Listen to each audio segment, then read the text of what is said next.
I'm Greg Tepper. That's Greg Powers, and this is This Week in Recruiting. This Week in Recruiting with Greg Powers, Next Level Athlete. Follow him on Twitter at GPowerScout. Follow Next Level Athlete on Twitter at NextLevelD1. Hello, Powers. What's up? A lot to get to, Man, including... It's a good week this week. It's a good week. And we're going to start with our prospect on the rise. And our prospect on the rise is an Ishmael Johnson favorite, a guy who won over Ishmael Johnson as one of his favorite players. It is Frisco 2021 athlete Chase Lowery. He was sensational on Friday night. Ish couldn't shut up about him. Ish could not shut up about how good Chase Lowery was. He's starting on both sides of the ball for the Raccoons, and they are off to a 5-0 start for the first time in program history, which is pretty remarkable to say. And surprisingly, we usually talk about a prospect who maybe picked up an offer or is emerging onto the recruiting radar because schools are now starting to pay him more attention. This week's selection is more of a projection on where I think this recruitment will go. He has one offer in from Iowa State. Plays everything in high school, but I love the aggression and confidence that he plays with on the defensive side of the football. As a matter of fact, I think teams watch tape on Chase Lowery and think, he's playing offense all the time. He's playing special teams all the time. He's a guy who I can pick on because of his aggressive nature at corner, and we're going to put our best receiver on him and try to take advantage of maybe he might be tired or maybe he might be playing too aggressively. That usually backfires. One of the things that he's playing both ways for Frisco, but the thing that Ishmael came back saying is like, man, this dude brings the freaking thunder on the defensive side, that he arrives at the football quickly and he arrives with bad intentions. And I think that's the position that he projects at as we look at potential college destinations for him. I think he'll be playing at corner for a P5 school in the near future, and his offer list will catch up with his ability sooner than later. We'll get to our commit of the week. Our commit of the week, we're going down to the Houston area. And down in the Houston area, to Humble, where there's a lot of good football being played right now. Atascocita looking very good. Humble is undefeated. Big game this weekend against Pasadena Dobie. We're going to talk about another program that's used to being in the spotlight, Humble Summer Creek. Tough schedule. They have a tough schedule. Tough schedule. But their 2022 offensive lineman, Kelvin Banks, has pulled the trigger, committed to Oklahoma State. 6'4", 285 for a sophomore is that's a frame you can work with, and he's a guy who already had offers from places like Florida State, Texas, Houston, and Arizona. And he was picking most of those offers up before he even stepped on the field to play a varsity game. He's starting now at left tackle during his first varsity season as a sophomore, and he's really good. And you can kind of look at him here and kind of see where we've given a breakdown in the actual article form on This Week in Recruiting about what he brings to the table for Oklahoma State. But watching his tape, you can see he's a guy who plays left tackle. He's pretty good with his pass set, but he has the size and potential frame to maybe move inside. He's a bigger-bodied kid. It's just too early to make a call on what his future will be. He's got 3 or 2.5 years of high school football left. Will he develop into a true offensive tackle, or he be a guy who grows into a guard? We can't determine that yet.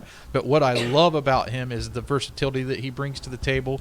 He's a guy who could play either of those positions, and he's pretty good at run blocking, and he's pretty good at pass blocking. So he's a well-rounded and versatile offensive lineman who I think can play up to par in that fast-paced Big 12 scheme. Well, and plain simple, if you're a sophomore playing left tackle at the 6A level, right, and especially in the Houston area, the coaches there see something in you. What a time it is to be a Houston offensive lineman and a young one, because you go back to guys like Kenyon Green, who started at a young, I think he might have been a starter as a freshman, Hayden Connor, Bryce Foster, Kelvin Banks, Donovan Jackson, Deuce Fothery played as a freshman. These guys are getting on the field now earlier in these high school programs. We never really had that in recent memory, but over the last 2 or 3 years, that's been something, or a trend that I've started to notice, especially in the Houston area. Big, strong offensive linemen who are getting on the field early in their high school careers, and we'll see how that helps benefit them as they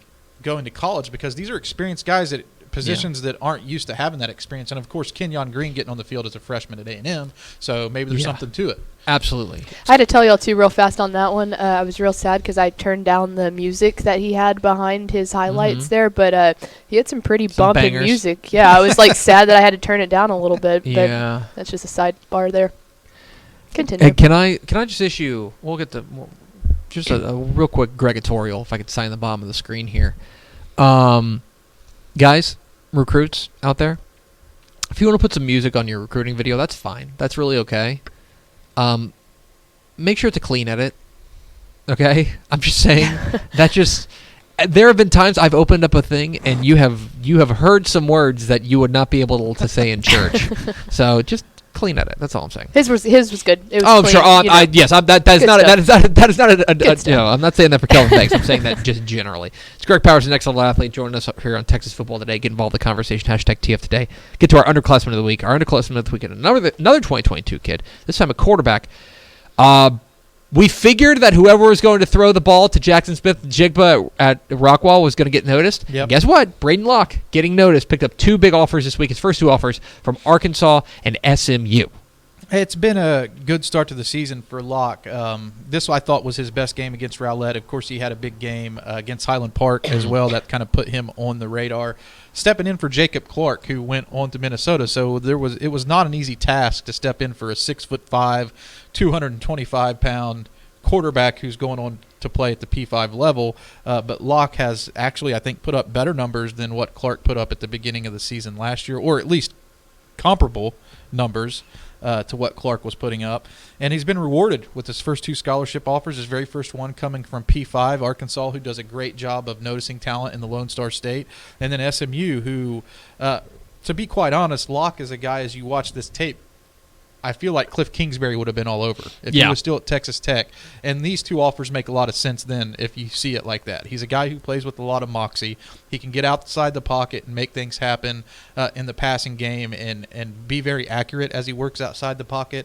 And he's only going to get better as his confidence grows. They've played a hellacious schedule to start the year off with, and he's put up those kind of stats. Well, and I also think that there's going to be this tendency to look at Braden Locke and say, oh, well, I could throw for that many yards too if I had one of the best receivers in the country. And look, he doesn't need to apologize for having Jackson Smith-Njigba wearing the same jersey as him. But this kid's got some talent, and it's not just a matter of throwing your jock out there on the field and being like, hey, go get it, Jackson Smith-Njigba. Instead, he's making some big-time throws, and the thing that's impressed me most in watching these highlights is that he's hanging in the pocket, and he is hanging in the pocket to the point where his guy gets open, and he's not afraid to take that hit, keeping his eyes downfield. That's impressed me a lot. Well, you see him right here on this throw kind of throwing off his back foot. That's the kind of thing that makes a lot of these quarterbacks, like a Baker Mayfield type of guy, successful. They're not afraid to be confident in their abilities to put the ball in troubled waters to their team's benefit. Right. If you're throwing a lot of interceptions and you're doing that, you're not going to get offered. But he's not. He's only thrown 3 picks. He's had a lot of attempts, and the results are matching up with his skill set, and that's why you see things start to take off for him. Those 2 offers won't be his last. I mean, he's a double-digit offer guy. Watching him play against Arlington Martin the other weekend, too, his awareness of where his receivers are at on the field is just spectacular. I mean, he's 16 years old, maybe. Yeah. I mean, 15 just probably. Yeah, knowing where they are, you can see it. There's not a beat missed ever with him, and it's really impressive. Let's get to our recruit of the week. Our recruit of the week is a 2020 quarterback. It's Melissa quarterback Brendon Lewis. Huge, massive game in their big, I would say, upset win over Paris. Definitely. A district opener for them. And he went for 300 and 200, 300 yards, 370 yards and 3 touchdowns passing, 200 yards and 4 touchdowns rushing. This is a guy who's been on our radar for a while. I think he's a 3rd-year starter there at Melissa. But he's committed to Colorado, and I'll tell you that Brendon Lewis, 4A quarterbacks, I know that people pay too much attention to 6A and 5A, but what Brendon Lewis is doing there at Melissa is awful impressive. And this is the highlights from that Paris victory where he put up all those stats, and you can pretty quickly see. I mean, look at this dude standing on the field. I mean, he looks the part. I don't think it's been the start of the year that Melissa dreamed of, but the win over Paris gets them right back on track where they need to be. Well, and you mentioned a hellacious schedule. They've played a hellacious schedule, and this was a state-ranked team in Paris that, by the way, is really physically imposing.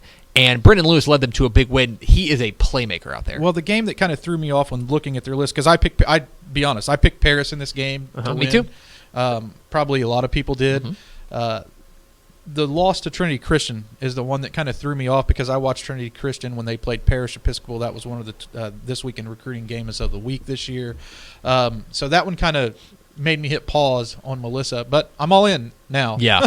Well, and a big reason why is Braden Lewis. He is a guy that I think has that explosiveness both in the passing game and in the rushing game.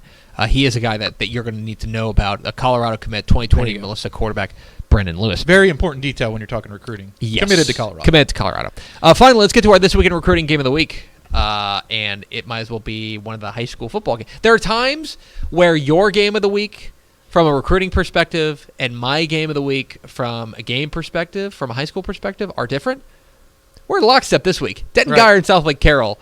A lot to like about this game. I think, obviously, all eyes are on the quarterbacks. Eli Stowers for Denton Guyer, Quinn Ewers for South Lake Carroll, but there's a lot of other really big talent on the field here. Andrews Carrick committed to Texas. You have Cadrick Cobbs, who's a big-time sleeper, I think. He's still trying. He picked up an offer from Colgate this week, has double-digit offers, but hasn't really broken out with that one big, huge offer. Deuce Harmon, who was, recruit of the week last week after picking up an offer from Texas A&M. The list just goes on as you think about that. Blake Smith, tight end, committed to Texas A&M. So there's a lot of prospects in this game to keep an eye on, but even more interesting is the matchup itself. And I feel like the storyline, to me, is South Lake's defense is giving up 12.5 points per game, and the Denton Guyer offense is scoring over 50 points a game. Something has to give in this matchup, and I don't know what it's going to be. I mean, Guyer's playing at home. Maybe that's like the feather in their cap. I picked South Lake in the game this week, but I feel like it could go either way. I mean, it's like a coin flip type of game, and that's how I picked. I flipped a coin. I said, boom, that's it. I'm going with heads, South Lake, tails, Guyer. Tails never fails, but heads won out. I'm really interested in this game, and from a high school perspective, and then also, obviously, blue chippers all over the place here. This is going to be a lot of fun. So, he is Greg Powers of Next Level Athlete. Follow him on Twitter at GPowersScout. Follow Next Level Athlete on Twitter at Next Level D1. Find his fine work at TexasFootball.com/recruiting. Powers, appreciate